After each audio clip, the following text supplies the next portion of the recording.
and every thought becomes our prayer. Oh, it is. And welcome, my dear ones, into this beautiful time and moment and day. And as we conclude this month with our emphasis on amazing grace, we're seeing it today, grace showing up in one attitude, one energy, and one power, and that is the power, the attitude, and the energy of welcome. Not something we focus too much on, really, when you think about it, but welcome is not just a word, and it's not just something we go through, a ritual we go through. It is a power, it's an energy, it's a force, it's an essence, it's an attitude. And all truth students need to be well versed in it and need to be graced by the understanding of its power. And so that's what we're asked to do this week throughout our organization, to understand that welcome is part of who and what we are, because welcome is that which knows that there is only the one, and that each one individualized as the one is part of everything and everyone, and everything and everyone is part of each individualized expression. Now that's a mouthful, isn't it? Well, it just means that we all belong to each other and that we're all interconnected with each other, and that in some way each one of us is a mirror, and every time a mirror is held up to us when we look into somebody else's eyes or face, we're looking into ourselves. And the conundrum is for you and for me to figure out how that is. And welcome is this. That's its gesture. And it's never this. Never. And so, to move ahead and deepen our unfolding as mature spiritual beings and to grow up into that maturity, we're taking on this week a real determined effort to be as welcoming as we can be wherever we are. And welcoming just doesn't mean welcoming people. It means welcoming an idea, welcoming a concept, welcoming a situation, a circumstance, or a condition. It has to do with non-resistance. Whoever knew all of that was going on under welcoming? And when you go to the dictionary and you look up welcoming, it says things like warm and kind and friendly reception of a guest. It doesn't say person, it says a guest. So the guest could be person, place, or thing. And you and I are called to have an open receptivity to it, a welcoming of it, like bring it on kind of thing. Come in and sit and sup with me, my friend Fear. But understand, you're only here for a moment. You're not pitching your tent here. You're going to be on your way very shortly, kind of thing. So it's this huge concept, this whole idea of welcome. It's huge concept, this thing. It's big, it's godly, it's goodly. It's essential to your well-being and happiness and mine, this thing. And it's written in across the board in the scriptures that we welcome the stranger. And stranger simply means that with which we're not familiar. We're not afraid of the unfamiliar, and we're open and receptive to receiving the unfamiliar. Ernest Holmes says that unity is never ever going to be achieved until we are able to be open and receptive to every group, whether it be cultural or religious or political or social, whatever, and the groups can go on and on and on. And until you and I are open and receptive and welcoming of the diversity and the differences within groups, going beyond them to see the sameness that tops it all, then unity is never going to be achieved. And welcome is part of that achieving of unity when we're welcoming. But welcoming can be in and of itself neutral. The word welcome can be neutral. and remain neutral until I respond to it. Now, I can be very unwelcoming too. I can either be unwelcoming or welcoming. And, you know, sometimes it can go either way. But what today is saying to you and to me, no, you don't have an option, dear. Not if you want to be spiritually grown up and mature. You have no option. You will be welcoming, and that's just it. That's all there is to it. You will welcome. Whatever it is, you will welcome it. And it ties in with, in all things, give thanks. It doesn't say, when times are good, remember to give thanks. It says, in all things, give thanks, be grateful. Be grateful. And to have this warm and welcoming feeling about life and living, I mean, you can wake up in a day and you can welcome the day, or you can wake up in the day and say, good God, it's morning already. Oh, jeez, this day, I can't stand the idea of facing into it. See? You can either be welcoming or unwelcoming. To be welcoming is your natural state of being. Now, they have discovered that in the neocortex, there's 2 prefrontal lobes. 2 prefrontal lobes, all right.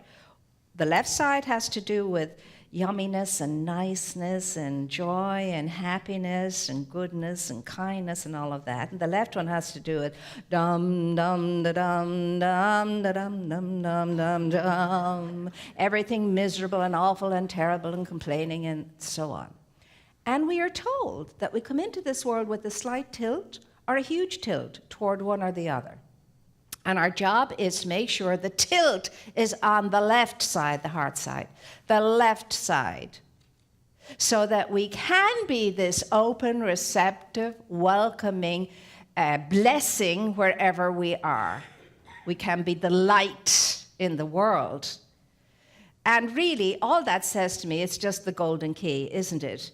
Take your mind off your problem and put your mind on your good. And that way you're going to feed all this yummy left side of the neocortex and all is well. And no matter what shows up, you'll handle it because you can. You're equal to handling it. And you'll stop saying, why me? And you'll stop saying, how could this possibly happen? And how could God be good and allow this to happen? And blah, blah, blah, blah, blah. We'll stop all of that because we'll know there's good in this somehow or another, and I'm supposed to discover it, and I'm supposed to have it. It is written, Ernest Holmes says in the handbook, that the divine life has set its stamp upon each individualized expression of itself.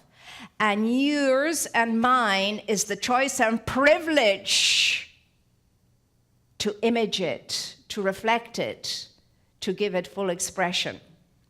That the divine has set its stamp upon us, and that's that. You are what you are, and it is that. That is what you are. You are that you are. The divine stamp, the divine image, the divine likeness of all power, all life, all fullness, all goodness, and it keeps going and going and going. Now that's your truth. And yet, so many of us are in this room at the moment, and we're burdened and we're weighed down with the vicissitudes of life, the heaviness of this and that, the heaviness of seemingly problematic things that we have no clue about with regard to how to move through it or how to handle it. And this is normal for planet Earth until it's not. And it ceases to be that when you and I can get a grip on the idea that we are the divine stamp of life itself, and that within us is the answer to every single problem that may arise, or the answer to every apparent problem that arises in our lives. Whatever it is that's crossing our path, it's crossing our path with a message for us, with a gift for us, with a goodness in it for us. Now, that's a real big frog to swallow. You're telling me that my leg hanging off here is for my good. It's a gift. There's a goodness in it, and I'm going to be absolutely advanced as a result of discovering that. Yes, I'm saying that. That's what I'm saying. That whatever it is has a message within it, and within the message there's a gift, and the gift has to do with a goodness and an advancement for you and for me. And an attitude, it makes all the difference. Is this going to get me down? Or is it going to cause me to triumph and rise up into the greater aspect of who and what I am? The question is, how many things in the day get you down? What do you allow to let get you down in any given day? It's not your nature to get down unless you're getting on down. That's a whole different thing. That's a whole different thing. That you may do. Anytime you wish to break into that, that's a good thing. So, what is the challenge for you and for me? Again, it comes back to the same old thing. As you think it, so it is. Stinking thinking, all of that stuff. You've got to erase and replace. And it was Mark Twain that said, there are 1,000 reasons why this and that, 1,000 reasons for excuses. But he said there's no good reason why. There may be 1,000 excuses, but no good reason for them. So you and I are used to excusing ourselves, and not so much excusing others, but we certainly know how to excuse ourselves. And so it is given for each one of us to understand that we are in a process. We are in a process. There's a stage that you and I have to take upon ourselves. And in fact, it's been reduced down now, it seems to me. The latest is 7 stages. 3 and 4 and 10 and 30 and all of that. But now there are these 7 stages that has just come into realization in the last, they say, 100 years. And it was aided and abetted by John Fowler a long time ago. And he says that the human being, in order to grow up, must pass through these stages. The first one is the archaic, the second one is the magical stage, the next one is the mythical stage, and the next one is the mental stage, and the next one is the pluralistic stage, and then the final one is the integral stage. And when you've gone through all of those, you've grown up. You're grown up! And that's a wonderful thing, and you can't skip any of the stages. I'm not going to go into what all of those stages are. Look it up on the internet. Just put in integral education and it'll all come up. And the whole idea is that it's a fascinating thing. I read the article recently in Mind, Body, Spirit, and it's Ken Wilber's talking about the religion of the future, and he brings all of this up. And he reminds us that we can actually be enlightened, have enlightened experiences, and not be grown up. We can actually be grown up, gone through the phases and stages to the integral stage, and not have enlightened experiences. The ideal thing is to have enlightened experiences and be grown up one at the same time. And I love the idea, which explains a whole ton of stuff to me. Now I can look at people who are deemed to be enlightened and they do stupid things and so on and so forth, and it makes sense. They're not grown up yet, fully. They are capable of having enlightened experiences, but maybe with the whatever of a 12-year-old. Whatever that is, and it made lovely sense to me and was a great comfort, I have to say. So I didn't have to keep thinking, well, I'm still trying to figure out why that enlightened person was so unkind or whatever, or so uncaring or so cold or whatever that was. And you can see it in yourself too. You can have beautiful experiences in meditation and so on and first, and you come out and then you snap at somebody. You see. So it's very clear to me, I love that idea that you have to be grown up as well as enlightened, and you have to be enlightened as well as grown up if you want to get the whole tamale and have the whole experience. But see, none of that really matters, because it's not about being enlightened or being fully grown up. It's about the journey back into unraveling what you already are. It's about the journey and never about the destination. What helps us to become this welcoming, wonderful, poised, because you have to be poised to be really present to being that which can welcome truly and embrace fully, and to be open and receptive to the diverse. you see. How do we get that? How do we go to that? We have to do our work. We have to come into self-mastery, self-control, self-discipline. Oh, I said the discipline word. Self-discipline is the key to continued success. It's a challenge. I don't know, well, it's a challenge for me anyway. It's a challenge, it seems to me, to be self-disciplined to the degree that you have self-mastery and you're in self-control. It's the only way to do it. Now, how do I get self-mastery, self-control, and self-discipline? I have to do my work. I have to do my spiritual study. I have to read the good books. I have to contemplate the good books. I have to be prayerfully present. I have to pray affirmatively, and I have to meditate and do whatever it is that those who have gone before and are doing now that show this works, this processing works, this work works. I have to do that. I'm not going to get there any other way.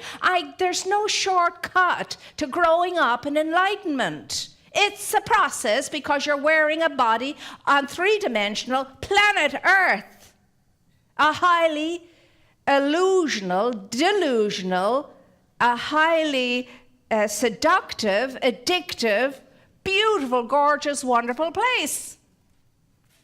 So to keep your eye on the prize and to be able to navigate all of this with the poise that is given to us to be able to do, must do our spiritual work as well as everything else that we're doing, and understand that that's what's going to do it for us. We must spend time welcoming ourselves. What's the best way to welcome yourself? Because if you don't know how to welcome yourself, and I don't either, there's no way I know how to welcome anyone else or anything else. Best way to welcome ourselves is to be with ourselves, to get to know ourselves, to be in solid company with ourselves, to be still with ourselves, and stop running away from ourselves all of the time. Oh, you may be thinking, well, that applies to everybody else. That doesn't apply to me because really I do the work and I put in the time and I'm okay with myself and so on. So all of those people, yes, but not me. Well, it is me. It is me. It is me. It's always me and only me and ever and always only me that I have to take care of and so on. So I have to allow myself to be who and what I am. The only way I'm going to do that is to be still and know, to be quiet, to listen, to be at home with myself, comfortable with myself, glad to be in my own company, to get to know myself and its brilliance and its power and its magnificence and its awe and its intelligence and its richness and its fullness and its godliness and its divinity. That's the only way I'm going to do it. There's no other way. I can't do a 30-step or a 3-step or a 10-step or a 7-step and come out and say, oh my gosh, that's great. We do not come here together to be stuffed with more facts, to be given more information, to be told take another class, although taking the classes is a good thing. We come here, yes, we will come here and we will get spiritual tools. We will pick up spiritual tools when we come here together, when we're together in class and everything else, seminars and all of that. We will pick up spiritual tools and we leave a seminar and we say, that was a great seminar and I have these wonderful spiritual tools now that I can use to make my life better. And then I take them home and I put them in a drawer and I leave them there. And then I'm back the next year for the same seminar to get more spiritual tools. Oh, isn't it wonderful? We had a great time, and I got these spiritual tools, and I go home, and I stuff them, the book that I wrote all those wonderful things down in a drawer someplace or on a shelf someplace, and that's it. No, we don't need any more of that kind of stuffing. What we want are experiences of the truth of our being, the divinity of our being, the godliness of our being. That's what we want. There's no other way of getting these except through individualized and collective spiritual processes that are going to allow us the opportunity to be in our own great good company and find it eventually a delight and a joy.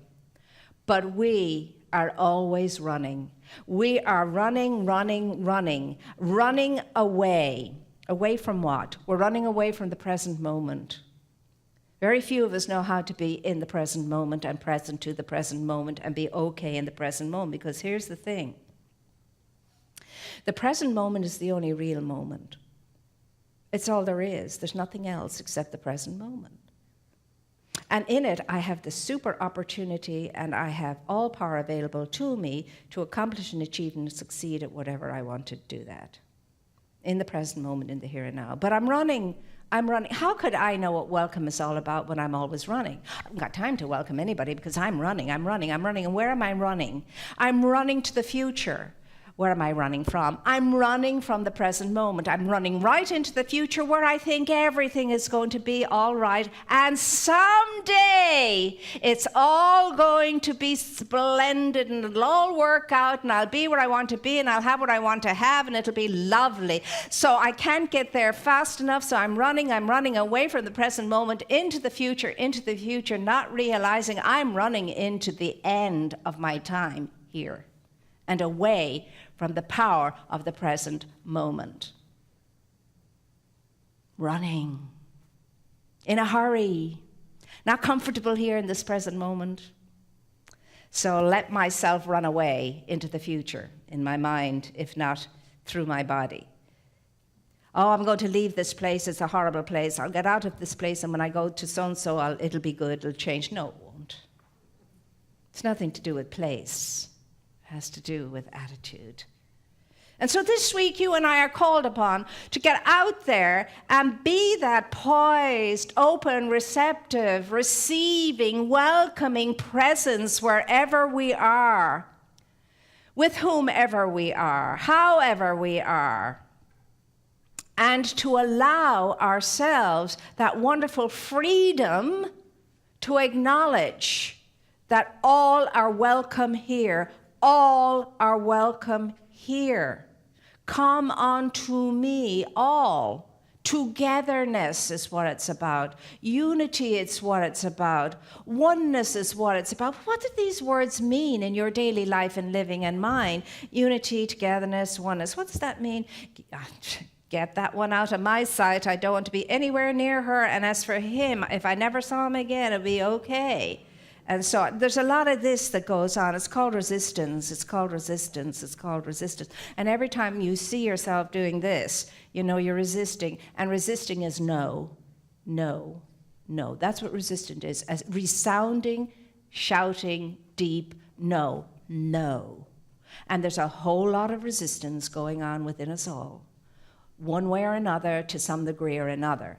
And so this week, we're going to allow ourselves to be non-resistant, open and receptive and welcoming, because if we are not willing to be open and receptive and understanding that I'm looking into the face of myself, but more than that, if I'm not open and welcoming, I could very well miss the beloved. I could very well miss the beloved, and I don't want to do that. And I know that you don't want to do that either. And the beloved shows up in many diverse and beautiful, amazing disguises. So this coming week, let us all step out of judgment of every kind and be open and receptive to the beloved in every thought, word, deed, person, situation, and circumstances. Just try it out. Give it a shot. Let's make it an experiment and see what will happen. And I guarantee you, whatever it is, it'll be awesome. It'll be amazing. And you will be new as a consequence of it. You will be changed as a consequence of it. And let me tell you, for your life and my life to be better, we have to change. And that change is going to happen when I am united with the power, with the presence, with the beauty, with the grace that is the truth of my being and yours too. So in conclusion, here's what I want us all to do. First of all, recognize that amazing grace and the life force and the aliveness and the power and the presence of Spirit is all around and all about. You can't avoid it. It's also all within you. Every part and particle of you is saturated with you. So here's what I'm going to ask us to do 3 times.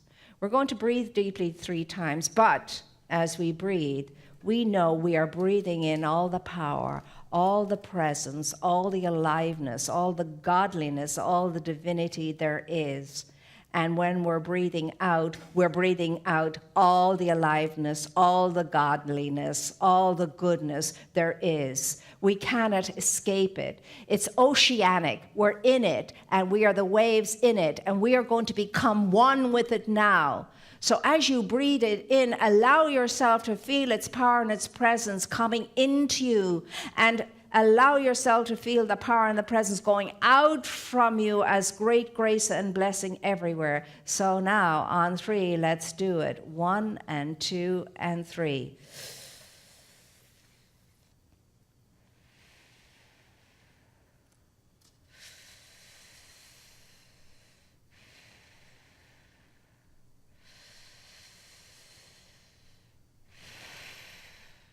And that's all you ever have to do, to come to yourself and know what you truly are.